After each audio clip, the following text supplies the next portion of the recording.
All right, so because today we're going to really dive deep, into what it actually takes to build a data-driven enterprise. Ooh, exciting. I know, right? And it's not just about, having a ton of spreadsheets. Right. We're talking about a whole new way of thinking and working, where data is like the magic ingredient. Yeah, you hit the nail on the head there. It really is about weaving data into the DNA of an organization. Ooh, I like that, the DNA. Creating a culture where everyone from the top dog, the CEO, all the way to the newest intern, everyone speaks the language of data. Okay, so how do we actually make that happen? How do we create this data-driven culture? Well, first things first, we got to treat data like the super valuable asset that it is. Okay. Think of it like gold, right? You wouldn't just leave gold lying around, would you? Right way. You'd carefully mine it, refine it, and use it to create something awesome. I like where you're going with this. Data's the same. So you're saying data needs to be handled with care and respect, like a precious resource. Exactly. Got it. And to do that, you need to build data literacy across the entire company. Okay. It's all about giving everyone the skills and knowledge they need to understand data, to work with data effectively. Okay. Imagine you're teaching everyone to read a map so they can navigate that data landscape. So it's not just about having data scientists, Right. hidden away in some room crunching numbers. It's about empowering every single person to use data to make better decisions in their work. Exactly. Imagine a marketing team, right? That can analyze data to understand what customers are doing and then create really targeted campaigns. That's awesome. Or a sales team that can use data to figure out the hot leads and then close more deals. That's the power of a data-driven culture. That is the power. But I am thinking about the practicalities too, right? How do we build systems that can actually handle all this data? Right. Especially as it grows and changes. We don't want to drown in a data lake here. No data drowning. And that's where scalability and flexibility come in. We need systems that can adapt. They can grow as our needs evolve. And that's where this beautiful thing comes in, a modular cloud-native design. Think of it like Legos. Ooh, I love Legos. Which doesn't. So we can build our data infrastructure in a way that lets us easily add or remove components as we need. So no more rigid, monolithic systems that are impossible to change. With a modular design, you can break those data systems into smaller, manageable pieces that can be easily swapped out, or you can upgrade them whenever you need to. I see. Having this toolbox full of different data tools, and you can mix and match to find the perfect solution. That's so smart. It is. And this whole cloud native thing, that's about using the cloud to make sure our systems can handle tons of data, right? Absolutely. The cloud gives us incredible scalability and flexibility. We can scale up or down as needed. Oh, and right. we only pay for what we use. It's like having this elastic data center that just kind of expands, it contracts. Exactly. I love that. And because the cloud provider is handling all that infrastructure stuff, our teams can focus on what they're good at, analyzing data. That makes a lot of sense. But even with all that scalability and flexibility, it comes down to the quality of the data, right? What good is all this data if it's full of errors and inconsistencies? You're so right. Data quality is the holy grail. We need to make sure that data is accurate, complete, and consistent. Okay. And that's where data profiling, cleaning, and validation step in. Okay. Break it down for me. What exactly are we talking about here? Think of it like spring cleaning for your data. All right, I like it. Data profiling helps us really understand what we're working with. It's like taking inventory of your house. Got it. Knowing what you have, where it is. Okay. Data cleaning is where you fix any errors or inconsistencies, Right. removing duplicates or filling in any gaps. It's like decluttering and organizing and data validation. That ensures any new data we add meets our standards, for quality and consistency. It's like having a bouncer at the door, making sure that only the best gets in. I love these analogies. You're making data cleaning sound way less boring than I thought. It's a makeover for your data. Yes. Getting it ready for the big time. I love it. And once you have that nice, clean, high-quality data, we can get to the fun stuff, building models and figuring out what it all means. Okay, I'm all ears. Let's talk about models. Right. What are they, and how do they help us make sense of all this data? Think of a model as a set of instructions. It helps us understand those patterns in data and make predictions. So we can use these models to predict things like customer churn, sales trends, or even the next viral TikTok video. Precisely. And the way we build and deploy models is always changing. New technologies pop up. Right. New approaches. We need to be agile, adaptable in our approach to models, and that's where this MLOps thing comes in. MLOps, that sounds very technical. What is that? Yeah, it's a bit of a mouthful, but essentially it's all about automation and using best practices when we're developing models. It's like a well-oiled machine that pumps out high-quality models. So it's about efficiency, repeatability, and making sure those models are always up to date and working their best. Exactly. And just like you need rules for managing data, we need governance for models too. Make sure they're used responsibly and ethically. It makes sense. We don't want our models going rogue. Definitely not. Before we wrap this part up, got to touch on one more thing. Collaboration, right? Yes. Building a data-driven business isn't a one-person show, is it? No, it's a team sport, absolutely. Got to have that collaboration, communication across all departments. So breaking down those silos, creating a culture where those data insights are shared, totally. Everyone's working towards the same goal. Exactly. Building this collective data intelligence that's bigger than any one person. I love that. And I think that's a perfect spot to pause for now. Okay. We've covered a ton, from building a data-driven culture, making sure data is top-notch, managing it the right way, and making sure everyone's working together. Lots of good stuff. I'm feeling pumped. How about you? Totally energized, ready for more. Awesome. Stay tuned for part 2, where we dig even deeper into all this. Plus, we'll check out some real-world companies that are killing it in the data game. Looking forward to it. Can't wait. We'll be right back. Welcome back. So glad to have you here as we keep going on our journey to figure out what it takes to be a data-driven company. I'm ready for more. Last time we were talking about how important it is to build a data-driven culture. Right. And making sure our systems can handle massive amounts of information. But I want to know who's doing this really well.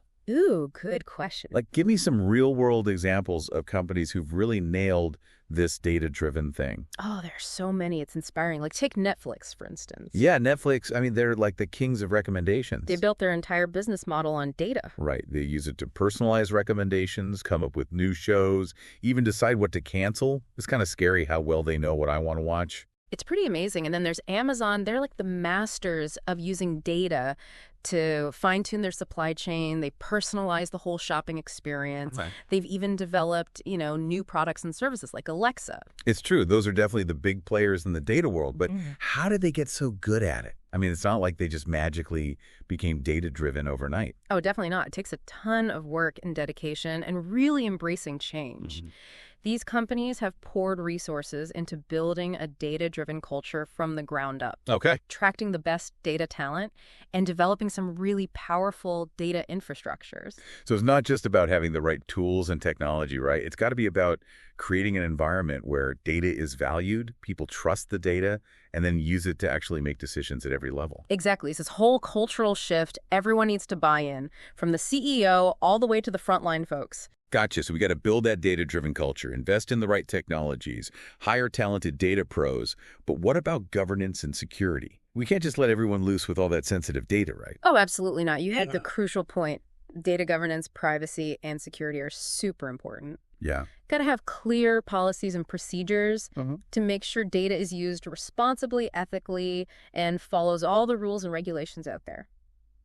So it's like having a set of, I don't know, like rules of the road for how data is collected, stored, used, and shared. Precisely. And it's not just about protecting it from, hackers and bad guys. Right. It's also about having internal controls to prevent accidents or someone accessing things they shouldn't. Yeah, we definitely don't want sensitive data getting into the wrong hands. Right. Whether it's intentional or just carelessness. Exactly. But it's a tough balance, right? Right. We want to keep data safe, but we also don't want to stifle people's creativity. You're so right. Finding that balance is key. Protect the data, but still make sure people can use it to discover those valuable insights. Like building a house with strong locks. Yes. But also big windows to let the sunshine in. I love that analogy. And just like you got to check your locks every once in a while, got to keep those data governance and security practices up to date. That makes sense. Speaking of checking things, we talked about data quality. Right. What are some common things that trip companies up when it comes to keeping their data clean and accurate? Like, what red flags should we be looking out for? Oh, there are definitely some traps out there. One of the biggest is those data silos. Data silos, explain that. It's when different teams or systems in a company keep their data separate from each other. So it's like different rooms in a house that are totally isolated, no way to get from one to the other. You got it. That leads to inconsistencies, duplicated information, and people can't see the whole picture. It's like trying to do a puzzle, but you're missing half the pieces. Exactly. Super frustrating. How do we break down those data silos then and create like a more unified data world? It's a two-pronged approach. Got to have technical solutions like data integration platforms and master data management systems. Well, But you also got to change the culture, encourage collaboration, and make sure people are sharing data. so it's not just about the tech, it's also about people working together. Absolutely. Another common issue is data decay. Data decay. Is that like when data gets old and stale? Exactly, like food going bad in the fridge. You got to keep it fresh. Right, to fight that decay, I got to have validation rules and processes to make sure new data is good. Mhm. And we're checking the old data and updating it regularly. So it's like a quality control system for our data, making sure we only have the best stuff. You got it. And it's not just about the tools and tech. Again, it's also about making people feel responsible for the data. Okay, so we've covered governance, security, and quality. Now, how do we bring all this data together and make it usable? It's like having a giant puzzle. Right. How do we even start putting it together? That's where those data lakes and data warehouses come in. Think of them like huge containers for all your raw data. So like a big storage unit where we keep all our data treasures, even if they're a little messy. Exactly. And once we have all the data in one spot, Yeah. we can use data pipelines to clean it up, transform it, get it ready for analysis. Data pipelines, those are like the assembly lines of the data world. Perfect analogy, taking that raw data and refining it. I like it. And to manage all that data flowing through, we need good metadata management. Metadata, that's like the instruction manual for our data, right? Tells us what it all means. Right on. It tells you where it came from, how it's organized. Just like a good instruction manual makes it easier to build something, good metadata management makes data easier to use. Starting to see all these pieces fit together. We need that strong governance and security, keep our data accurate and consistent, make it accessible. But what about the people working with this data every day? How do we build a great data team and make sure they're sharing knowledge? It's all about finding the right people, giving them the tools they need, and encouraging them to learn and try new things. So not just math whizzes, but people who are passionate about data, curious, always learning. Exactly. And you got to give them a space where they can do their best work. A place where they feel supported, challenged, and like they can push the limits of what's possible with data. Absolutely. And collaboration, sharing what they know, that's crucial. Mm-hmm. Got to break down those silos and get data pros from different teams working together, sharing their insights, learning from each other. It's like a data ecosystem where ideas can flow and grow. I love that image. And don't forget about documentation. Right. Capturing all that valuable knowledge that comes from these collaborations so we can use it later. It's like building a data library where we can store all that wisdom. Yes, a data library. This has been amazing. We've covered so much. Yeah, I know, right? Real-world examples, data governance, security, quality, integration, management, and collaboration. It's a lot to take in. It is a lot. But I'm feeling super inspired. What about you? Absolutely. And we're just getting started. Next time, we'll explore what's coming next in the data world and talk about the future of data-driven companies. So stay tuned. All right, welcome back to our final chat about building those awesome data-driven enterprises. It's been quite a journey. It has. We've talked about creating that data-driven culture, getting the data in order, managing it all. All those key things like data governance and security and making sure the data's top-notch, even dipping our toes into the world of models. Right. But like with any adventure, there are always those unexpected turns and new opportunities popping up. So for this last part, let's look ahead. What's coming next? What trends are going to shape the data world in the coming years? One thing that's super exciting is the rise of AI and machine learning. As these technologies keep getting smarter, they're going to play a bigger role in helping us understand all that data. So AI and ML are going to help us analyze and make sense of the data. Exactly. They'll take on some of that heavy lifting so we can focus on the more strategic stuff. That frees up our human brains for the creative stuff. Precisely. Another trend is all about data ethics and responsible AI. Oh, yeah, that's a big one. Lots of folks are worried about AI being used in ways that are biased or even harmful. And as data becomes even more important in our lives, we got to make sure we're using it ethically, responsibly for the benefit of everyone. So it's not just about the technology itself.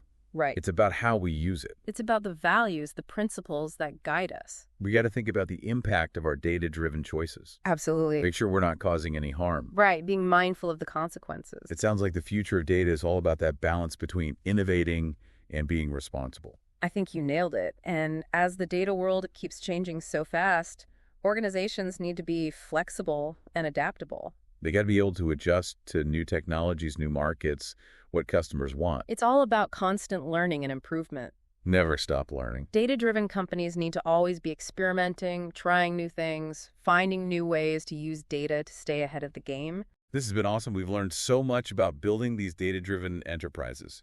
I agree, from the basics of data culture and governance to all the cool new stuff coming down the pipeline. And I hope everyone listening now has a better idea of what it takes to build a truly data-driven company. One that's not just tech-savvy, but also ethical and always evolving.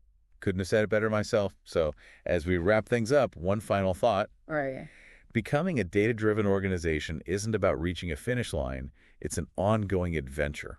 Love that. A data adventure. It's all about discovering new things, learning, and transforming how we do things. Embrace the power of data, but always use it wisely and responsibly. Wise words. And never stop asking those questions. Challenge those assumptions. Keep pushing the boundaries.